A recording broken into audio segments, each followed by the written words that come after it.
আসসালামু আলাইকুম। Tin certificate ধারী যারা রয়েছেন তাদের জন্য NBR risk based automated audit selection পদ্ধতি কিন্তু চালু করেছে, যার মাধ্যমে এনবিআর কর্তৃক ইন্সপেক্টর আপনার বাসায় গিয়ে যে সকল টিন সার্টিফিকেট ধারী রয়েছেন যারা রিটার্ন জমা দেন না ৮০ লক্ষ টিন সার্টিফিকেট ধারীদের বাসায় কিন্তু নোটিশ পাঠানো হচ্ছে। রিসেন্টলি এনবিআর এর চেয়ারম্যান আব্দুর রহমান খান এই বিষয়টা নিশ্চিত করেছেন, যার মধ্যে প্রায় ৫০ লক্ষ টিন সার্টিফিকেট ধারী নিয়মিত রিটার্ন জমা দেন। আর বাদ বাকি যারা টিন সার্টিফিকেট ধারী রয়েছেন তারা তো খোঁজ খবরই নেন না, যদিও এই সরকারি আইন বিবেচনায় টিন থাকলে রিটার্ন দাখিল করা বাধ্যতামূলক। ভিডিওটা লাইক করে শেয়ার করে দিবেন, যেহেতু ভিডিওটা ইনফরমেটিভ হচ্ছে। চলুন বিস্তারিত বিষয়গুলো জেনে আসি আসলে কোন বিষয়টি ঘটবে। তো আনুষ্ঠানিক খাতে সাধারণত আপনারা জানেন কিন্তু ন্যূনতম কর ৩,০০০ টাকা হয়ে থাকে টিন সার্টিফিকেট থাকলে রিটার্ন দিলে।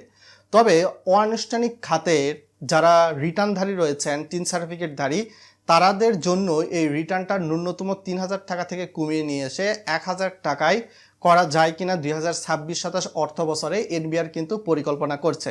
দেশে আপনারা হয়তোবা জানেন ৪০ থেকে ৫০% মানুষ, বিশেষ করে আপনার পাড়ার মোড়ের হয়তোবা দেখবেন কোনো ফুটপাতের দোকান বা হকার বা কোথাও হয়তোবা ছোটোখাটো দোকান দিয়ে জীবন জীবিকা নির্বাহ করে, তো তাদের কাছে লেনদেনটা সরাসরি ক্যাশ টাকায় হওয়ার কারণে কিন্তু এনবিআর এই বিষয়টা ধরতে পারে না আসলে তাদের আয় রোজগার কেমন।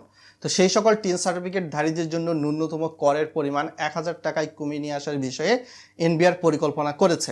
প্রায় যে ১,২৮,০০,০০০ টিন সার্টিফিকেটধারী, যার মধ্যে ৬০,০০০ ব্যক্তিদের জন্য ২০২৪-২৫ অর্থ বছরে যারা রিটার্ন দিয়েছেন তাদের কিন্তু অটোমেটিক পদ্ধতিতে সিলেকশন করা হচ্ছে।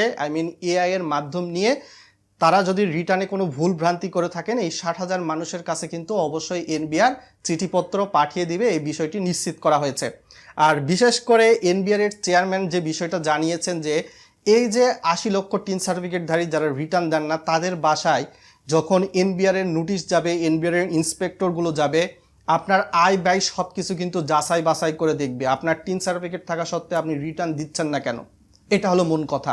এনবিআর এর ইন্সপেক্টর যদি আপনার আয় ব্যয় যাচাই বাছাই করে করযোগ্য আয়ের বাইরে হয়ে থাকে তাহলে কিন্তু আপনার কাছ থেকে ট্যাক্স জরিমানা সহ কিন্তু আদায় করে থাকবে। আর করযোগ্য আয় হয় না, হয়তোবা করমুক্ত আয়ের মধ্যে আপনার ইনকাম, তাহলে কিন্তু এনবিআর এর চেয়ারম্যান জানিয়েছেন যে তারা যে সকল ইন্সপেক্টর পাঠাবেন তাদের মাধ্যমে যারা রিটার্ন দেন না করমুক্ত আয়ের মধ্যে থেকেও তাদেরকে বোঝাবেন, এবং যদি তাদের প্রয়োজন না হয় টিন সার্টিফিকেট কিভাবে বন্ধ করা যায় এ বিষয়েও জানিয়ে দিবেন। তো এই বিষয়ে হয়তো বা টিন সার্টিফিকেট বন্ধের জন্য এনবিআর কর্তৃক আবেদন করতে হবে নির্দিষ্ট আপনার কর সার্কেল অফিসে। সেটা সামনের দিকে গিয়ে ভবিষ্যতে জানা যাচ্ছে। আপনারা হয়তো বা পাশে সোর্স দেখতে পাচ্ছেন, এবং ন্যূনতম করটা ১,০০০ টাকায় নামিয়ে নিয়ে আসার বিষয়ে পরিকল্পনা করা হয়েছে, এবং ৮০ লক্ষ টিন সার্টিফিকেটধারীদের কাছে কিন্তু সরাসরি চলে যাচ্ছে এনবিআর এর নোটিশ এখন। কেননা আপনি অনভিজ্ঞ কারো মাধ্যমে রিটার্ন দিলে সেই রিটার্নটা অডিটে যেহেতু এখন পড়তেছে অটোমেটিক সিস্টেম সিলেকশনের মাধ্যমে, তখন কিন্তু আপনারই প্রবলেম হবে। কেননা একজন অভিজ্ঞ আয়কর আইনজীবীর মাধ্যমে রিটার্ন দিলে সেটা কিন্তু আয়কর আইনের প্রপার নলেজের মাধ্যমেই দেওয়া হয়। আর পাড়ার মোড়ে কম্পিউটারের দোকানে ১০০-২০০ টাকায় যে রিটার্নগুলো দেন, এখানে যে জিরো রিটার্ন বলা হয়, জিরো রিটার্ন নামে এনবিআর এর খাতায় কোনো রিটার্ন নেই। আপনার করমুক্ত যদি আয় হয় আপনি রিটার্ন দেন সঠিকভাবে, আয় ব্যয় সব কিছু দেখাবেন। করযোগ্য আয় হলে সেটাও আয় ব্যয় সঠিকভাবে দেখাবেন। আর জিরো রিটার্নে কিন্তু আপনার সর্বোচ্চ ৫ বছরের কারাদণ্ড, এমনকি কোনো কোনো ক্ষেত্রে অর্থদণ্ডেরও কিন্তু বিধান রয়েছে। সো সকলকেই সচেতন হওয়ার অনুরোধ করব।